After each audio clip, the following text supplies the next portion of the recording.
अस्सलाम वालेकुम। जी अस्सलाम वालेकुम जी। वालेकुम अस्सलाम, कैसे हैं आप? जी मैं ठीक हूँ।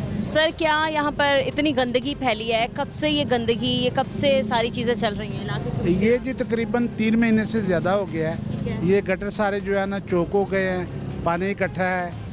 उसके बाद ये मेरा मेडिकल सेंटर है साथ, ठीक है और मुझे ज़्यादा तकलीफ़ थी क्योंकि हमारे मरीज़ों को तकलीफ़ थी, गायनी सेंटर है। जी। उसके बाद मैं गया जो यहाँ के MNA हैं मुबशर इकबाल साहब, उनके घर, ठीक है उनके भाई साहब मिले। उन्होंने कहा जाएंगे 1 हफ्ते में ठीक हो जाएगा। ठीक है। हमने कहा ठीक है। हफ्ते के बाद वहाँ से कोई जवाब नहीं आया। फिर मैंने वो चीफ मिनिस्टर कंप्लेंट सेल में कंप्लेंट कराई। 1 हफ्ते के बाद उनका फ़ोन आया जी मुबारक हो, आपका काम हो गया है। मैंने कहा कौन से वाला? उन्होंने कहा जी ये गटर पानी शानी का। मैंने कहा यहाँ तो कोई बंदा ही नहीं आया, तो ये कौन सा काम हो गया हाँ है? जी। उन्होंने कहा अच्छा नहीं हुआ काम, दोबारा कंप्लेंट करा दे। अच्छा। दोबारा कंप्लेंट करा दी है। इस बात को भी कोई 15-20 दिन हो गए हैं। ठीक है। तो अब उनको फ़ोन किया था 2 दिन पहले। उन्होंने कहा जी कि अप्रूवल के लिए भेजा है बजट के लिए। अच्छा। फिर यहाँ जो रायवेंड की AC हैं, फीमेल है एक, मैं उनके पास गया तो उनको मैंने पूरा किस्सा बताया। उन्होंने कहा जी कि वो बजट अप्रूव हो गया है, तो 22 तारीख, 22 मीन जो परसों से काम शुरू हो जाएगा, 22 मई। 22 मई को। ठीक है। अब 2 दिन पहले हमने वो सुना टीवी में कि जी चीफ मिनिस्टर ने जो बजट था लाहौर का 36 अरब, वो बैन कर दिया है due to reasons best known to her. तो अगर वो बैन हो गया तो इसका मतलब कि वो बजट हमारा वो भी बैन ही हो गया होगा। अब ये मैं आपको आखिरी बात बताता हूँ कि यहाँ ये हमारा गायनी सेंटर है।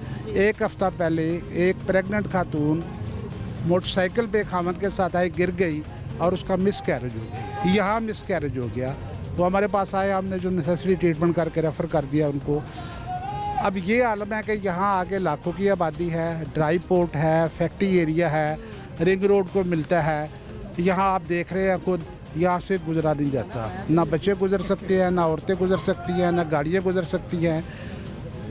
ये सज़ा में किस बात की दे रहे हैं? मतलब क्या यहाँ रहना ये गुनाह है? मतलब किस बात की सज़ा है यहाँ के लोगों को? किस पानी में यहाँ गुजरा नहीं जाता? आप मुझे गुजर के दिखाएं। ये धकेल गाल लगा के तो गाड़ियाँ लोग निकाल रहे हैं। तो इनको कहें कुछ खुदा का खौफ करें, लोगों को थोड़ी सी आसानी दें। मतलब दीवार के साथ न लगाएं कि वो रिएक्ट हो के लोग वापस आ जाएं और फिर वही बात हो जाए जो आज़ाद कश्मीर में हुई है। तो काइंडली उनको कहें। ये बताएं कि जो आपके मरीज़ हैं, आपने जैसे बताया कि एक हादसा हो चुका है और भी मरीज़ों को मुश्किलात का सामना होता है, तो आपसे कंप्लेन करते होंगे वो? जी वो कंप्लेंट करते हैं, और हमारे एवरेज पेशेंट पहले को 50 पर डे होते थे, अब 10 से 12 रह गए हैं। उन्होंने आना ही छोड़ दिया। आपके काम पे बहुत असर पड़ा है? हमारे भी सबके काम पे असर पड़ा है। अभी ये हमारे साथ है वो इलेक्ट्रॉनिक्स वाले हैं, होटल वाले हैं, सबके काम पे असर पड़ा है। लोग पिछली गली से गुजर जाते हैं या पीछे और यहाँ मोड़ से एक रास्ता है उधर से गुजर जाते हैं, यहाँ आता ही कोई नहीं है। तुम काम पे भी असर पड़ा है। चलो काम तो अल्लाह का काम होता है, लोगों को बड़ी तकलीफ है। मतलब ये इंतहा है बेहिसी की, लापरवाही की, बेइतनाई की, आवाम से दूर भागने की। करना क्या चाह रहे हैं ये हमें बता दें। ना बनाए सड़क, कोई इशू नहीं, हम रह लेंगे। मतलब आवाम है ना, तो हमारा उनको इशू कोई नहीं है ना। उनके अपने इश्यूज़ हैं, मसाइल हैं, वो हल कर ले। बस हमें बता दें कि ये नहीं बन सकती थी। हम यहाँ से यहाँ कारोबार शिफ्ट कर ले या घर जाकर बैठ जाए, ये भी होटल बंद कर ले, घर गुर बेच के चले जाते हैं यहाँ से। यही हो सकता है। ठीक है सर, ये बताएं, आप बता रहे हैं कि आपने यहाँ के MNA से रब्ता किया, इलेक्शन के बाद कभी वहाँ इस इलाके को चेक करने? नहीं, वो तो इलेक्शन से पहले मैंने तो शक्ल भी नहीं उनकी देखी। मैं उनके घर गया था, उनके भाई जो है वो करता धरता है, वो मिले थे।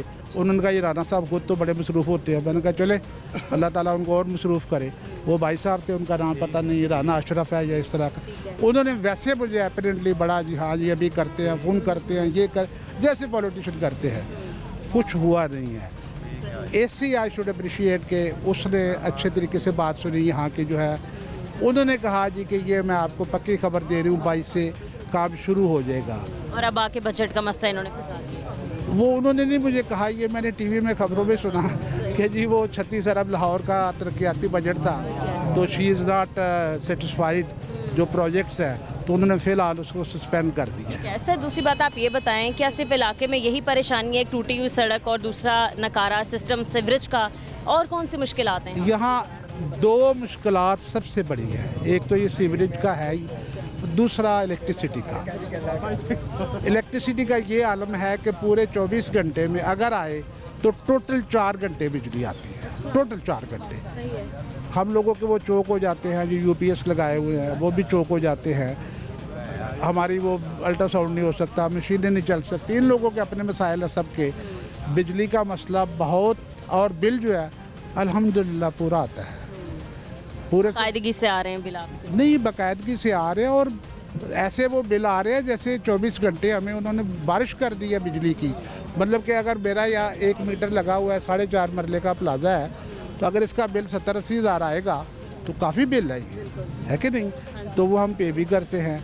अगर 5 दिन लेट हो जाए तो वो काट भी जाते हैं, मीटर भी उतार के ले जाते हैं। हालांकि मीटर हमारी मलकियत होता है, वो मीटर नहीं उठा के ले जा सकते। बिजली डिस्कनेक्ट कर सकते हैं मगर मीटर नहीं ले जा सकते, वो मीटर ही उतार के ले जाते हैं। फिर अब इसलिए आप इससे मुतालिक आपने कोई कंप्लेन की किससे? बिजली से रिलेटेड कि आती नहीं है? मैडम आप खुद मीडिया में हैं, आप मुझे ये सवाल पूछ के खुद भी आप थोड़ा सा शर्मिंदा हो रही हैं और मुझे तो बहुत ज़्यादा कर रही है, ठीक है नहीं? कंप्लेंट नहीं करते, हम जाके मिन्नत करते हैं, गोडों को हाथ लगाते हैं, हाथ बुत बांध लेते हैं, तो बड़ी बड़ी मेहरबानी।